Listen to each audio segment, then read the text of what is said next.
During a serious talk about helping poor communities, Senator JD Vance used a word-to-word Congresswoman Jasmine Crockett that many people found offensive. Why did he say it? Why do black women still get talked down to when they speak their truth? To know everything about this, you have to stay tuned till the end. The TV studio was buzzing. 4 guests sat under bright lights, ready to talk about helping poor communities recover, but instead of a calm discussion, things got heated fast. Senator JD Vance jumped in early, speaking with confidence and brushing off other views. Congresswoman Jasmine Crockett stayed quiet at first. She knew sometimes it's smarter to let others talk too much. Then it happened. In the middle of a tense moment, Vance interrupted Crockett and said one word: ghetto.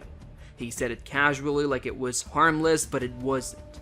The studio was silent. People at home likely froze. The word hit hard, not just because of what was said, but because how it was said. It felt like a personal attack. That word carries deep weight, especially for black women.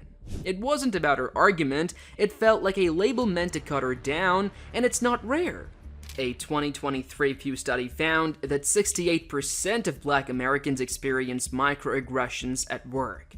This was one of those moments just in front of millions. She didn't lose her cool. She looked straight into the camera and told her story, growing up in South Dallas, watching her mother work long days as a housekeeper, and knowing what dignity looks like even in struggle. She didn't yell. She didn't need to. Her words spread fast. Within minutes, the clip went viral. On X, her name was mentioned over 500,000 times, and thousands of black women spoke up, sharing how they had been called ghetto at work or school. For many, it wasn't just a debate, it felt deeply personal. Crockett's story makes her response even stronger. She grew up in South Dallas, where the average household income is just $29,750 compared to $58,231 across the city. Her mom, Marlene, raised her with quiet strength and tough love. Jasmine didn't have much growing up, but she had grit. She first heard the word ghetto in 4th grade when a teacher used it after she made a strong comment about Martin Luther King Jr. It didn't feel right, even then. Her mom told her, speak louder next time. She listened. She joined debate club in high school to learn how to be heard. She studied at Prairie View A&M, earned her law degree at Texas Southern, and worked as a public defender in Shreveport, standing up for those who couldn't afford a lawyer. The public defender's office in Shreveport was far from fancy. The air conditioner barely worked, the coffee was awful, and people waited for hours just to speak to a lawyer. Many looked like Jasmine's own family, people struggling to stay afloat. She saw how unfair things were. Young black boys getting locked up for small things while white men with long records walked free. Some moms lost their kids simply because they couldn't afford daycare. And this wasn't rare. The Sentencing Project says black Americans are locked up almost 5 times more than white Americans. Jasmine saw it every day. She never got used to it, she got better. Her style in court was clear and sharp. No big speeches, just straight to the point. Even judges who didn't always agree with her took her seriously. Some prosecutors didn't like her, but they respected how hard she worked. One day after court, dressed in heels and a blazer, she was pulled over while driving home. The officer asked if the car was really hers. That moment stuck with her. Being professional, wearing a suit, having a degree, none of that protected her from being judged. That's when she stopped trying to blend in with systems that weren't built to protect people like her. Back in Texas, she opened her own law office.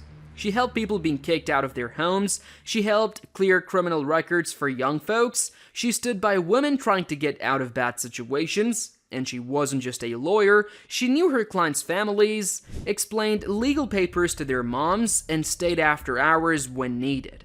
People trusted her because she didn't just work, she cared. She didn't plan to become a politician, but when a city council seat opened, people in her neighborhood urged her to run. She didn't have rich donors, volunteers knocked on doors in the summer heat, and some elders gave her part of their grocery money to support her. She won! And then came the state legislature, where she ran after the protests in 2020. By 2022, she was elected to Congress. She now speaks for Texas' 30th district, where 14.4% of people live in poverty, almost double the national average. Once the panel discussion ended, the energy dropped. Stuff quickly packed up, no one said much. A makeup artist gave her a quick smile, but that was it. Her stomach felt uneasy. She knew what just happened would be talked about everywhere, and it was. By that night, the clip had 1.2 million views on YouTube. Her phone wouldn't stop buzzing. Some messages were kind, others were hateful. One comment online stung deeply, showing how some people still think black women don't belong in serious discussions. A 2023 Pew study found that 52% of black women have faced racist or sexist abuse online. She felt that now more than ever, back in her hotel, she turned off the news. Every channel was debating her reaction. By morning, messages poured into Jasmine's inbox. Legal experts, reporters, teachers, and one retired librarian simply thanked her for saying what many felt but couldn't express. Instead of calling a press conference, Jasmine sat in a quiet room with peeling paint and recorded a short video on her webcam. Her chipped mug sat beside her. She posted it on X, and within just 2 hours, it crossed 1 million views. Churches shared it, hospital workers watched on their breaks, and a hairstylist in Detroit called it clear and powerful. In Amarillo, a 12-year-old even used her words for a school speech. That moment meant more to her than any headline. Not everyone was supportive. Some conservative sites claimed she was playing the race card.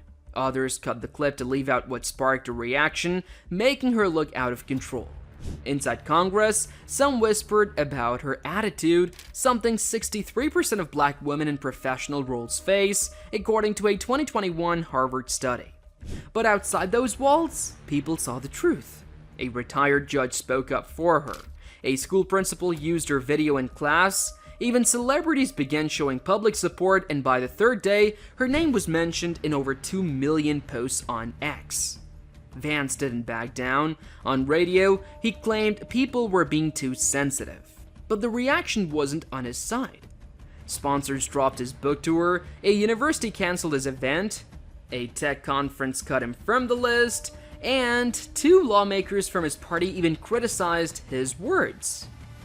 In Ohio, voters started writing letters. A student's piece in the Toledo Blade caught attention, saying Vance wanted people like them to feel small, and his team tried releasing a generic apology, but it didn't help. By the end of the week, his X account went quiet. A full year later, the same news network brought them back. The segment was about housing policy, but viewers tuned in for something more. Jasmine arrived in a bold, burnt orange suit. She looked calm and confident. Vance tried to take another shot, saying her housing efforts were too emotional. She didn't flinch. She spoke about growing up around payday loan shops, still a reality for 12% of Americans in low-income areas, based on 2024 HUD data. The studio went quiet. Vance had nothing to say. That clip hit 800,000 views on X by the end of the night, and when reporters asked her for a comment, she smiled and said, "The record speaks for itself." So, what are your views on this? Do let us know in the comments section below, and for more such amazing videos, do subscribe to our channel.